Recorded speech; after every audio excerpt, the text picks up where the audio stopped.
بسم اللہ الرحمن الرحیم۔ اللہ کے بابرکت نام سے شروع کرتا ہوں جو انتہائی مہربان اور بے حساب رحم فرمانے والا ہے۔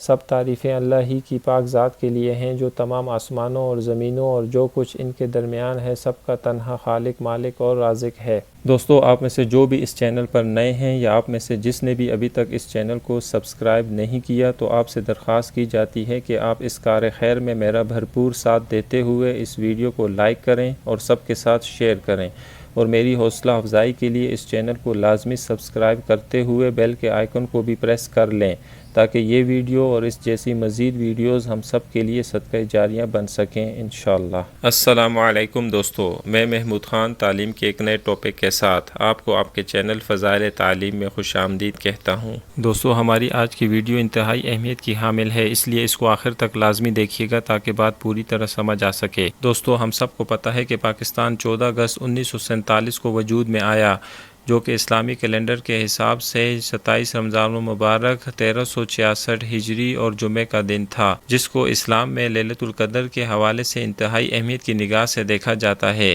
اور پاکستان بھی کلمے کی بنیاد پر بنایا گیا، یعنی پاکستان کا مطلب کیا؟ لا الہ الا اللہ۔ دوستو، یہ وہی پاکستان ہے جس کا خواب شاعر مشرق ڈاکٹر علامہ محمد اقبال رحمۃ اللہ علیہ نے دیکھا تھا، جو ہمارا قومی شاعر بھی ہے، اور یہ وہی پاکستان ہے جس کو اللہ نے قائد اعظم اور دیگر رہنماؤں کی انتھک کوششوں اور محنت سے وجود بخشا۔ یہ وہی پاکستان ہے جس کے لیے ہمارے بزرگوں نے جانی اور مالی قربانیاں دیں اور ہماری ماؤں اور بہنوں نے اپنی عزتیں لٹائیں، مگر بہت افسوس کے ساتھ کہنا پڑ رہا ہے کہ جو پاکستان اتنی مشقتوں اور قربانیوں سے وجود میں آیا وہ آج کس حال میں ہے، اور آج ہمارا پاکستان جو انتہائی مشکل حالات سے گزر رہا ہے، اس سب کا آخر ذمہ دار کون ہے؟ تو اس کا سچا اور انتہائی کڑوا جواب یہ ہے کہ ہم سب ہی اپنے ملک پاکستان کی بربادی کے ذمہ دار ہیں۔ ہمارے اعمال ہی ایسے ہیں کہ اللہ ہم سے ناراض ہے، اسی لیے ہمیں اس حال میں رکھا ہوا ہے۔ اس کے دلائل میں چند ارشادات سماعت فرمائیں۔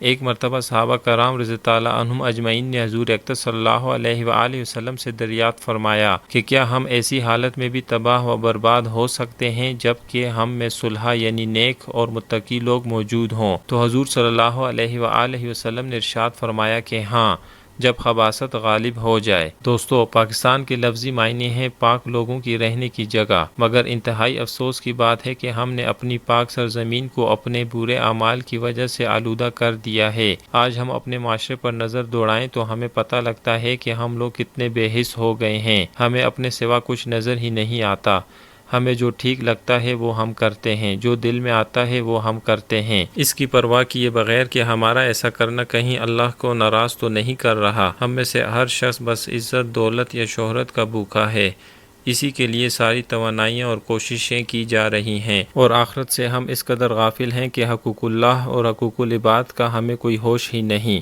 حالانکہ فرمایا گیا ہے کہ اللہ تمہاری صورتوں اور تمہارے مال کو نہیں دیکھتے بلکہ تمہارے اعمال کو دیکھتے ہیں۔ ہم سب کو پتہ ہے کہ حقوق اللہ میں کلمہ پڑھنے کے بعد یا ایمان لانے کے بعد ہمیں 5 وقت نماز کی پابندی کرنی ہے، رمضان المبارک کے روزے رکھنے ہیں، اور سال میں 1 دفعہ زکوٰۃ ادا کرنی ہے، اور پوری زندگی میں بس 1 دفعہ حج کی ادائیگی کرنی ہے۔ اور ان فرائض میں سے بھی حج اور زکوٰۃ صرف ان لوگوں پر فرض ہے جو اس کی استطاعت رکھتے ہیں، غریب لوگ اس سے مستثنیٰ ہیں۔ پاکستان ایک اسلامی مملکت ہے، مگر ہم میں سے کتنے فیصد لوگ نماز پڑھتے ہیں، اور جو پڑھتے ہیں وہ کس طرح کی نماز پڑھتے ہیں؟ یہ ہر شخص جانتا ہے کہ ہماری نمازوں میں کتنا خشوع اور خضوع موجود ہے۔ آج ہمارے بازار اور سیر و تفریح کے پارک تو کچا کچ بھرے ہوئے ہیں، مگر مساجد خالی ہیں، شاید اسی لیے ہسپتالوں اور تھانوں پر رش ہے۔ آج ہم روزہ تو رکھتے ہیں مگر گناہ کرنا بھی نہیں چھوڑتے۔ زکوٰۃ اول تو کوئی دیتا نہیں، اور جو دے تو سود کا لین دین بھی ساتھ چل رہا ہے،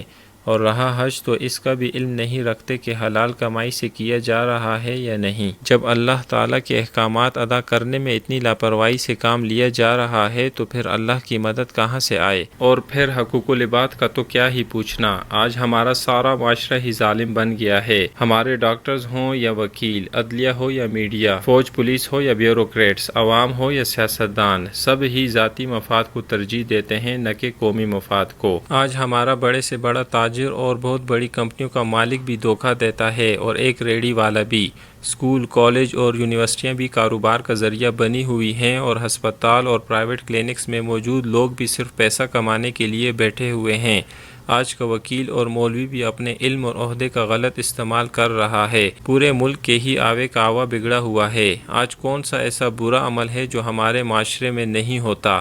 جھوٹ، دھوکہ، خیانت، ذخیرہ اندوزی، ملاوٹ، حرام خوری، سود، رشوت، اس کے علاوہ غیبت، ماں باپ کی نافرمانی، گالی گلوچ، زنا، بے حیائی و بے پردگی، بد اخلاقی وغیرہ، اور اس کے علاوہ بھی بہت کچھ ہو رہا ہے ہمارے معاشرے میں۔ ہمارے ملک میں کون سی چیز خالص ملتی ہے؟ ہر چیز میں تو ہم ملاوٹ کرتے ہیں، چاہے وہ کوئی کھانے کی چیز ہو یا پینے کی۔ جہاں ہمارا بس چلتا ہے ہم 2 نمبری سے کام لیتے ہیں، یہاں تک کہ ادویات کو بھی ہم نے نہیں بخشا، اس میں بھی ملاوٹ سے باز نہیں آتے، جو کہ انسان شفا حاصل کرنے کے لیے استعمال کرتا ہے۔ تو ایسی دوائی سے شفا کیسے ملے گی جو جعلی ہو؟ کیا پاک لوگ یہ سب کچھ کرتے ہیں جو ہم کر رہے ہیں؟ اور کیا پاکستان ہم نے اس لیے بنایا تھا کہ یہ سب کچھ کرتے پھریں؟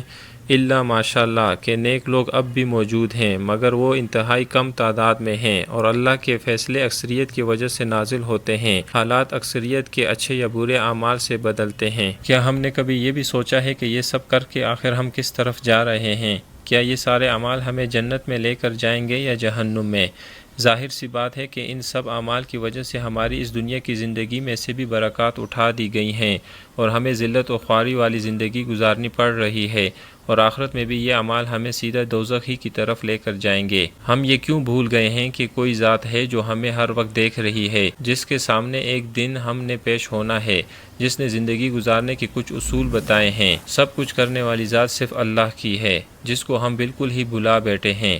مولانا طاہر جمیل صاحب ارشاد فرماتے ہیں کہ جو شخص اپنے رب کو نہیں پہچانتا تو پھر وہ انسان نہیں بلکہ 2 پاؤں پر چلنے والا جانور ہے۔ لہذا ہمیں اپنے رب کی طرف رجوع کرنا ہوگا، جو بادشاہوں کا بادشاہ اور شہنشاہوں کا شہنشاہ ہے، جو اپنی تمام تر مخلوقات سے بے نیاز ذات ہے، اور جس کی طرح دوسرا کوئی بھی نہیں۔ ہر چیز اللہ ہی کے قبضے اور قدرت میں ہے، اس کی اجازت کے بغیر اس پورے کائنات میں کچھ بھی نہیں ہوتا۔ سورج اسی کی اجازت سے طلوع اور غروب ہوتا ہے، چاند اسی کے حکم پر گھٹتا اور بڑھتا ہے، سارے قسم کے موسم اللہ ہی کے ارادے سے تبدیل ہوتے رہتے ہیں، ہر قسم کے اناج گرمی کے ہوں یا سردی کے اللہ ہی کی قدرت سے اگتے ہیں۔ اللہ جاندار میں سے بے جان کو نکالنا بھی جانتے ہیں، اور بے جان میں سے جاندار کو وجود دینا بھی۔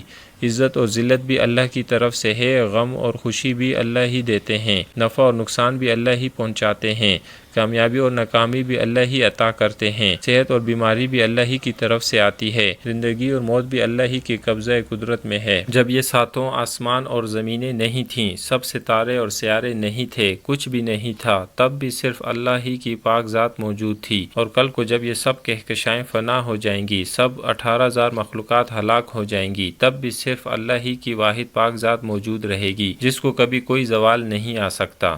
آج تک جو کچھ بھی ہوا وہ صرف اللہ کے ارادے سے ہوا، آج جو کچھ ہو رہا ہے اللہ کی مرضی سے ہو رہا ہے، اور آئندہ بھی جو کچھ ہوگا وہ صرف اور صرف اللہ کے حکم سے ہوگا۔ اللہ کچھ بھی کرنے میں کسی کے محتاج نہیں ہے، اور اللہ کی تمام تر مخلوقات کچھ بھی کرنے میں اللہ کے محتاج ہیں۔ تمام تر تعریفیں اللہ ہی کی واحد پاک ذات کے لیے ہیں جو ہر چیز پر قادر ہے۔ شاعر نے کیا خوب فرمایا، کوئی تو ہے جو نظام ہستی چلا رہا ہے وہی خدا ہے۔ سبحان اللہ۔ دوستو، ہم نے اسی اللہ کو اپنے برے اعمال سے ناراض کیا ہوا ہے، یہی وجہ ہے کہ آج ہمارا یہ حال ہے۔ کتنی عجیب بات ہے کہ آج جب پیٹرول مہنگا ہوتا ہے تو ہم حکومت کو گالیاں نکالتے ہیں، بجلی، گیس یا پانی کی قلت ہوتی ہے تو ہم حکومت کو برے الفاظ میں یاد کرتے ہیں، حالانکہ اس میں حکومت کا کیا قصور ہے؟ جب اللہ ہی بارشیں روک دے تو حکومت آخر کیا کر سکتی ہے؟ اللہ کے حکم سے صرف ایک بارش ہی رک جائے تو پوری زندگی کا نظام درہم برہم ہو جائے گا، اور کوئی کچھ بھی نہیں کر سکے گا، اور اللہ صرف حکومت کی وجہ سے نہیں بلکہ اکثریت کے برے اعمال کی وجہ سے ایسے حالات ہم پر مسلط کرتے ہیں۔ تو آج ہم جس حال میں ہیں اس کے ہم سب ہی ذمہ دار ہیں۔ حضرت موسیٰ علیہ السلام جو کہ کلیم اللہ تھے، انہوں نے ایک مرتبہ اللہ تعالیٰ سے پوچھا کہ جب آپ ناراض ہوتے ہیں تو اس کی کیا نشانیاں ہیں؟ اللہ تعالیٰ نے ارشاد فرمایا کہ میں جب اپنے بندوں سے ناراض ہوتا ہوں تو میں 3 کام لازمی کرتا ہوں۔ نمبر 1، بارش بے وقت اور بے موسم برساتا ہوں، یعنی جب اس کی کوئی ضرورت نہیں ہوتی اس وقت بارش برساتا ہوں۔ نمبر 2 حکومت بیوقوف اور نااہل لوگوں کو دیتا ہوں جو کہ ظاہر ہے کہ اپنا کوئی بھی کام ٹھیک سے نہیں کر سکتے۔ نمبر 3 پیسہ بخیل لوگوں کو دیتا ہوں جو کہ صرف گن گن کر ہی خوش ہوتے رہتے ہیں اور آگے خرچ نہیں کرتے۔ اسی طرح جب اللہ تعالیٰ اپنے بندوں سے راضی اور خوش ہوتے ہیں تو اس کی بھی 3 نشانیاں ہیں۔ نمبر 1 اللہ بارش ہمیشہ وقت اور ضرورت پر برساتے ہیں جس کے برسنے سے ہمیشہ فائدہ ہی ہوتا ہے، نقصان نہیں۔ نمبر 2 اللہ حکومت سمجھدار اور عقل مند لوگوں کو دیتے ہیں جو کہ عوام الناس کے لیے فائدے کے کام کرتے ہیں۔ نمبر 3 اللہ پیسہ سخی لوگوں کو دیتے ہیں جو کہ آگے خرچ کرتے ہیں جس سے دوسروں کی ضروریات بھی پوری ہوتی ہیں اور سب کے گھر چولہا جلتا ہے۔ اس کی تائید میں ہمارے سامنے معراج کا واقعہ بھی موجود ہے۔ حضور صلی اللہ علیہ وآلہ وسلم جب معراج پر تشریف لے جا رہے تھے تو آپ صلی اللہ علیہ وآلہ وسلم نے راستے میں دیکھا کہ کچھ سفید نورانی شکل کی چیزیں زمین سے آسمان کی طرف جاتی نظر آ رہی ہیں اور کچھ چیزیں ویسے ہی آسمان سے زمین کی طرف آ رہی ہیں۔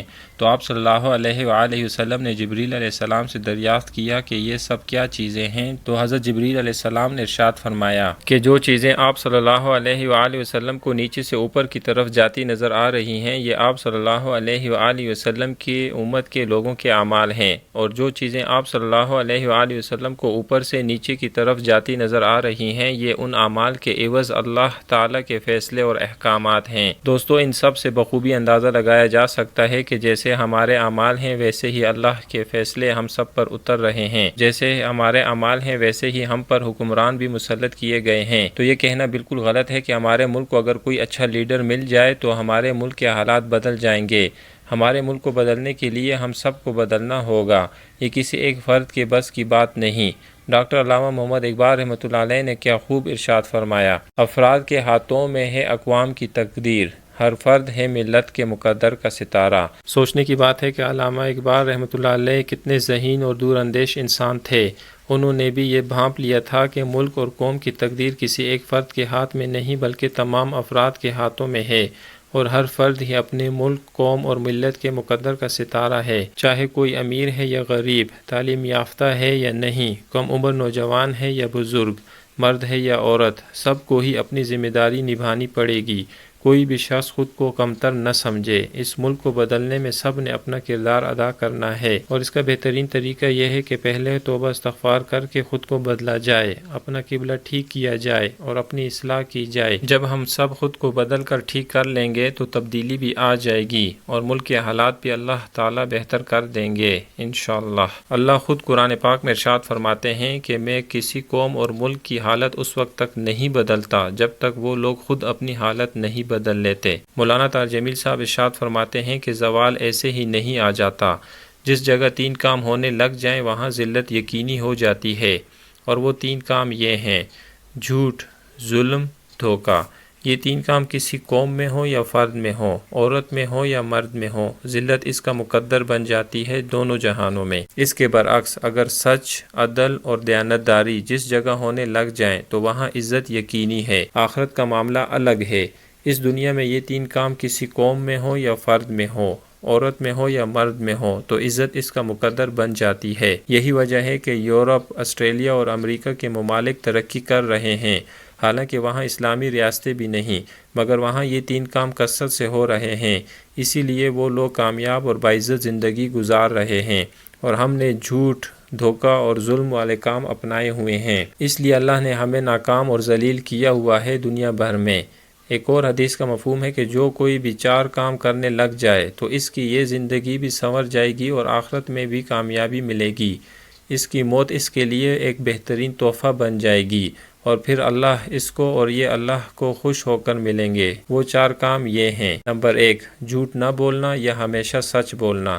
نمبر 2 دھوکہ نہ دینا یا ہمیشہ دیانتداری سے کام کرنا۔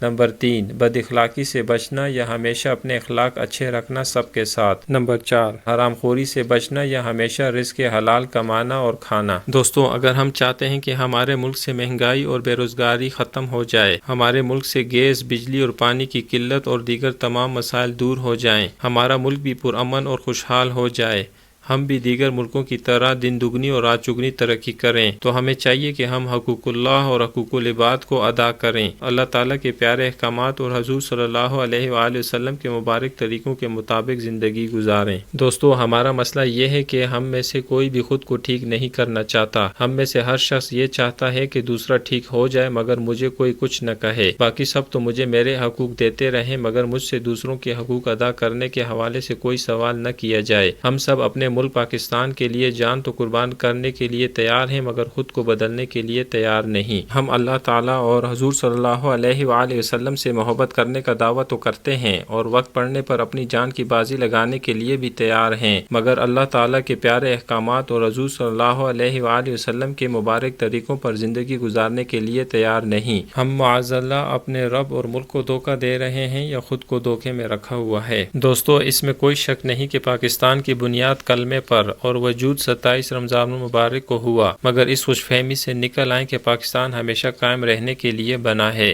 پاکستان کوئی قرآن تو نہیں جس کی حفاظت کا ذمہ اللہ نے لے لیا ہے، یہ تو بس زمین کا ایک ٹکڑا ہے جو ہمارے غلط اور برے کرتوت کی وجہ سے پہلے بھی دولخت ہو چکا ہے۔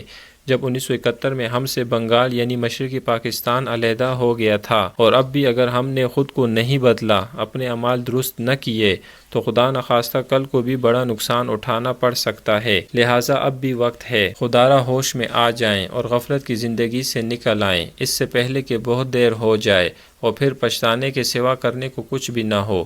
خدارا پاکستان کو شام، لیبیا، عراق اور یوکرین بننے سے بچائیں، اپنا نہیں تو اپنے آنے والی نسل کا ہی سوچ لیں۔